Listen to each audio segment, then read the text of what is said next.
即係頭邊個 Hello，女仔。我唔知 Hello，啊。Hello，喂，今次我哋講嗰單嘢咧，就係我哋之前都有講過下嘅。就係 Babyface。係啊，佢俾人拒絕咗啦。乜係咩啊？我唔明喎。點樣？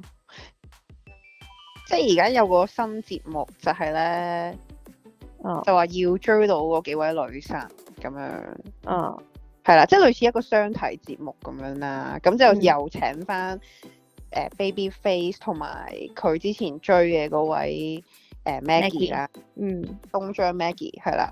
咁咧，喂，咁其實我有睇少少啦，我冇睇晒，但係我都有睇啲即係花絮片段咁樣。咁 Babyface 呢一段咧，我覺得都幾有娛樂性嘅，即係都幾感人喎。嚇？唔係，我就係睇咗 Reels 嗰啲咯，即係人哋 send 過嚟 Reels 嗰啲喺度又唱又跳咁樣啊嘛。係啊，佢最尾即係有咩同 Maggie 講啊，跟住佢就有個心情嘅對話咁樣啦，即係話即係好多謝佢啊，又鼓勵佢啊嗰啲。阿 Maggie 話佢變咗好多，進步咗啊嘛，話佢。唔係喎，但係其實我一見到佢出場咧，我都覺得好似係咪有執過個樣咧？又即係都似正啲嘅咁樣咯。佢之前揾開個御用髮型師話佢係乜嘢？佢扮男團㗎嘛，我記得佢之前又係去一個 salon，人哋幫佢剪頭髮，跟住 gel 到好似男團咁啊嘛。嚇！咁係啦，咁跟住東張 Maggie 話佢進步咗，但係佢都拒絕咗佢啊，真係最後。係啊，佢都熄燈啊嘛。嚇？點解啊？講到咁俾希望人哋。因為佢揀咗個醫生好似。妖！咁啲網民有冇話 Maggie 係？嗰啲唔係眾望所歸，即係預料嘅結局嚟嘅咩？咪就係覺得佢唔係啊 ，Maggie 係好似話30歲啊嘛，係嘛？冇內涵咯 ，Maggie。唔係啊，而家佢就係俾人鬧爆啊！即係你係撐 Maggie 嘅。唔係因為你 Babyface，你起碼熟呢個人，你起碼都知道佢個性，即係你唔會話同佢好熟，但係你 all a long time 你都大概叫做認識呢個人。但係你揀一個醫生，你純粹咁你就要揀佢噶啦咩？純粹你太認識佢，跟住覺得佢唔啱自己咯。係咯，咁就 OK。即係你撐 Babyface 嘅。我冇話撐邊個，但係我覺得佢揀醫生呢個節目根本唔需要做啦，做乜請 Babyface 上嚟啫？有 noise 咯，阿林作日日都抽水啦，跟住然之後咧，呢個 Maggie 即係俾人排山倒海咁樣鬧佢。唔係，我有見到阿 Maggie 素顏張相俾人笑咯。係啊，佢即係啲網民報翻佢之前拍嘅一段片咧，就告白佢自己有容貌焦慮啊。但係佢又去選美喎。總之佢就話佢化咗妝就第二個樣啦。總之我都覺得唔係，總之佢就係話佢容貌焦慮咯，即係有諗過去整容啊，好驚啊咁樣，即係好驚自己個樣唔夠靚嗰種咯。咁但係我覺得佢幾真咯，即係揀個醫生，佢真係用心去玩呢一個嘅相睇節目咯。咁佢係唔係因為我由頭到尾，我覺得佢講嘢好得體嘅。同埋咧，佢即係就算阿林作嗰啲，即係都係攞佢嚟吹，即係攞佢嚟抽水啊咩，佢都係好得體咁樣答翻人啊。同埋咁佢如果真係唔中意 Babyface 嘅話，唔應該俾假希望咯。同埋正常，如果有個醫生同埋 Babyface 之間揀，咁女仔去到佢嘅年紀，都可能會。即係想揀，所以我意思即係佢係真心去玩呢一個嘅相睇節目啊！即係純粹即係冇任何娛樂效果，佢係為自己幸福着想去揀個醫生。我意思佢出發點係咁。嚇？點解要為咗娛樂大家而唔揀醫生啊？因為呢個係一個娛樂節目咯。唔係㗎，呢個係真人 show 嚟㗎。嚇！真人 show 我唔知喎。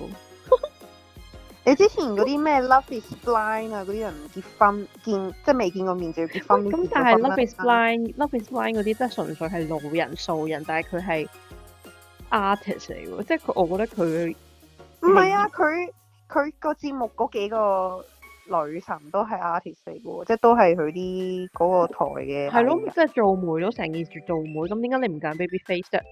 咁咪好睇好多咯，成件事。即係戲劇啲咁樣。係啊。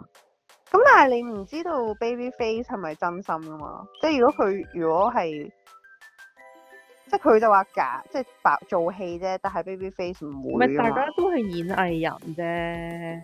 係啊，佢話佢而家係做咩職業？跟住佢話而家做緊 KOL 咯。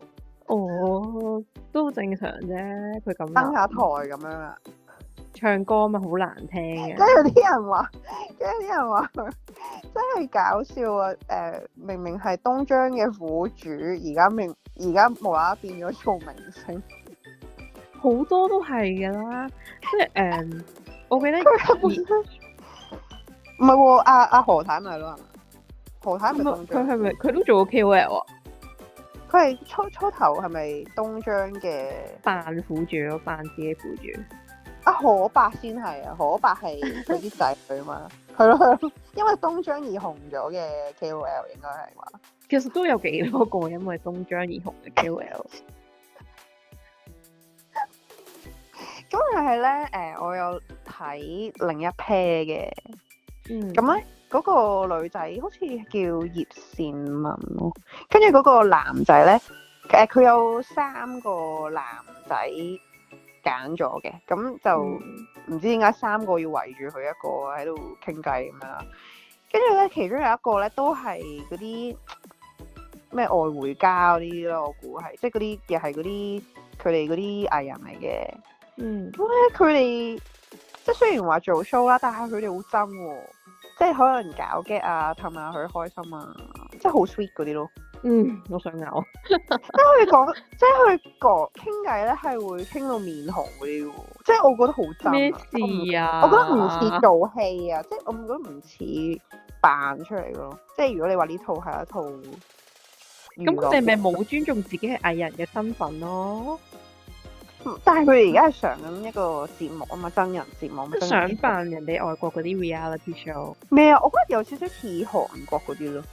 因為佢又係有幾個即係阿森美啊嗰啲企喺後台喺度討論嗰啲咧，佢有少少似大陸同埋韓國嗰啲節目嘅。韓國係咯，我唔知大陸係點。大陸有呢啲咩？大陸都好似有㗎，成日啲節目都抄嚟抄去。嗰一 pair 咧就令我諗起，即係你有冇諗過你上一次好心動嘅時候？就勁似啲中女睇韓劇。唔係喎，我而家都即係你意思係睇人哋心動定係自己心動先？即係自己生活中我都會有心跳加速嘅喎，即係就算而家同我嘅另一半一齊咁耐，即係都會有啲 moment 你係會心跳加速嘅。嚇？係啊，係會有咯。咁誇張啊！你冇啦已經。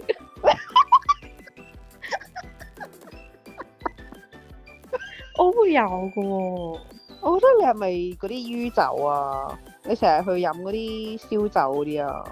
所以你我唔飲燒酒，我冇啊！但係即係會有幾個 moment 生活上會 click 到咯，唔係嘅，有時我會見佢佢今日打扮得幾好睇喎，即係都會有個笑。咁我明喎，我都明。係咯，即係會有一種，我都會，但係唔，即係你從來未知道咩叫愛情嗰陣嗰種。咁你好誇喎，大佬！咪見到靚仔咪會 butterfly 咗？吓，唔會喎，我唔係關於我冇喎，我對任何嘢都冇㗎，係冇電。好死啊！如果一個大大隻隻靚仔嘅企喺你隔離同你傾，我唔會㗎，我唔會。係啊，我都會望下咯。但係你話如果路人嗰啲好靚仔，會唔會再有 butterfly 呢啲？我係其實對任何嘢都已經好唔可難以話係路人，可能係一個朋友嘅飯局入邊，即係大家都不過我好難咁樣俾你幻想嘅。唔係，即係我意思係話咧，即係可能我哋大咗咧，初戀啊嗰啲年紀咪好遠啦，已經越嚟越。但係我記得我初戀都冇乜 butterfly 嘅喎。但係你而家有 butterfly？哎呀，我覺得即係你仲未知道咩係愛情，即係你有好多嘢仲未知，係完全冇概念嗰個腦咧，懵懂年紀，懵懂係啊，即係你咩都唔知乜嘢嚟嘅時候，同你而家都知道下。我覺得最世界發生誇張嘅咩事 butterfly 係我同曖昧對象出街食飯，就真係會 butterfly，因為你唔知道下一步會發生係啲乜嘢。係啦，嗰下係就會哇好緊啊，係啊，同埋好咁樣咯，同埋好驚咁樣咯，有少少。咁我又冇嘅，但係好緊啊，但係要撐過去咁樣咯。即係好似樣樣嘢都要好有個包袱咁樣。係啊，係有包袱。但係你而家唔會㗎啦。而家唔會有包袱，但係即係都會，即係就係咯。總之頭先講嘅某幾下動作，可能 click 到就會有啲悸動，即係有翻少女感咯。講翻嗰個節目啦，我就係睇到佢哋有呢啲咁嘅 feel 咯，即係唔似做戲咁樣咯。即係好好咯，劇本做得。